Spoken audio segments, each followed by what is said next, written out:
Bonsoir à toutes et à tous, en tout cas aux personnes qui viennent d'arriver. J'ai déjà intervenu tout à l'heure, mais je voulais peut-être avoir une parole un peu moins théorique cette fois et peut-être un peu plus parler de moi, notamment de moi en tant que martiniquaise. C'est issu de ne pas rebondir en fait à la prise de parole de Lucie, qui a parlé de ces monocultures qui sont un non-sens en fait pour de nombreux territoires et qui juste en fait martyrisent la terre qu'ils essayent d'habiter.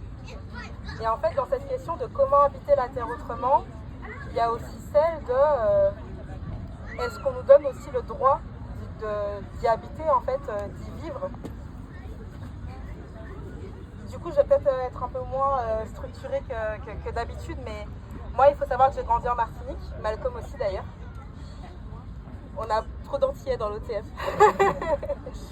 Et donc j'ai grandi, j'y suis née, j'ai grandi jusqu'à mon baccalauréat. Et après, comme de nombreux Antillais et de nombreux ultramarins d'ailleurs, on vient ici faire nos études parce qu'on a une offre académique qui est bien trop insuffisante en fait sur nos territoires.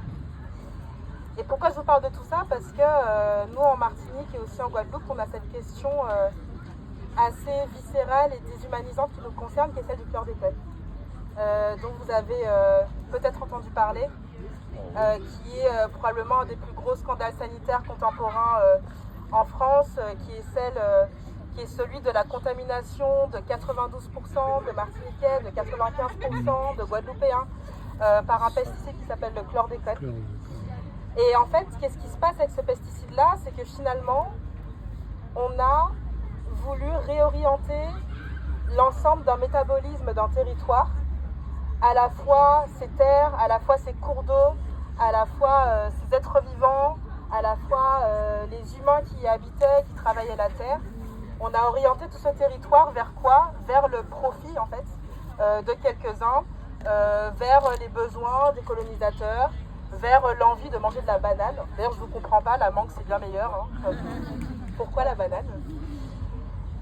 Mais tout ça pour dire qu'en fait, on a profondément asservi toutes les couches de ce territoire et tout vivant qui y habitait dans ces objectifs-là, qui sont en non-sens total en fait, pour habiter la terre en commun. Et c'est très étrange d'avoir grandi sur un tel territoire où en fait, on ne sait pas tout à fait si on a le droit d'y vivre, d'y grandir en bonne santé, parce qu'on a une multiplicité de pathologies en fait, qui sont les conséquences directes du chlordécone. Pour les personnes qui ne savent pas, la Martinique et la Guadeloupe, nous sommes les champions du monde du cancer de la prostate à cause de cette molécule. Et à côté de ça, vous rajoutez des maladies congénitales, des retards de développement moteur, cognitif, un certain nombre d'autres cancers qui sont liés aux hormones, un certain nombre de maladies dont on ne sait même pas encore vraiment si c'est lié au chlordécone ou pas. Et donc on est vraiment emprisonné sur cette terre qu'on aime profondément, mais dont on a le sentiment qu'on ne nous a pas laissé le droit en fait d'y grandir en bonne santé, d'y enfanter, en étant sûr de ne pas transmettre en fait à notre enfant un handicap particulier. Et moi qui ai grandi là-bas,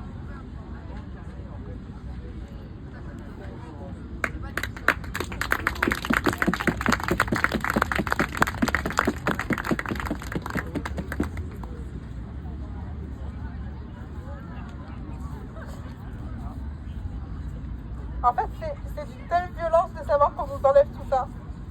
Et en même temps, on n'a pas envie de partir. Moi, je suis partie ici pour mes études. Et d'ailleurs, ici, je me suis extrêmement bien adaptée. J'ai énormément d'amis. Et pourtant, j'ai toujours cette douleur de me dire, mais si j'avais envie de retourner là-bas, est-ce qu'on me donnerait le droit d'y être? Et j'ai vraiment envie qu'on prenne conscience de ça, c'est-à-dire quelles sont les conditions aussi pour habiter cette terre, les conditions fondamentales, qui est vraiment nous donner le droit d'habiter là où on veut, dans les conditions qu'on souhaite, avec un environnement qui n'a pas été ravagé pour les profits de quelques-uns, pour les profits des colons, mais pas que. C'est aussi une affaire de puissance financière, c'est aussi une affaire de... Le pire, c'est que les béquets, par exemple, qui dominent en fait le secteur bananier, eux aussi ils habitent cette terre dans une certaine mesure. Ça se trouve, ils sont empoisonnés également, mais on nous a enfermés dans un tel non-sens comme ces personnes ne se rendent pas compte qu'elles se détruisent elles-mêmes après avoir détruit les autres. Et je ne sais pas trop si mon intervention aura une conclusion, c'était surtout un partage. Mais en tout cas, je voudrais surtout qu'on me rende ce droit-là. La liberté de retourner dans mon pays si je le souhaite, de pouvoir enfanter là-bas si je le souhaite, de pouvoir me nourrir là-bas si je le souhaite. Et je souhaite profondément que toutes les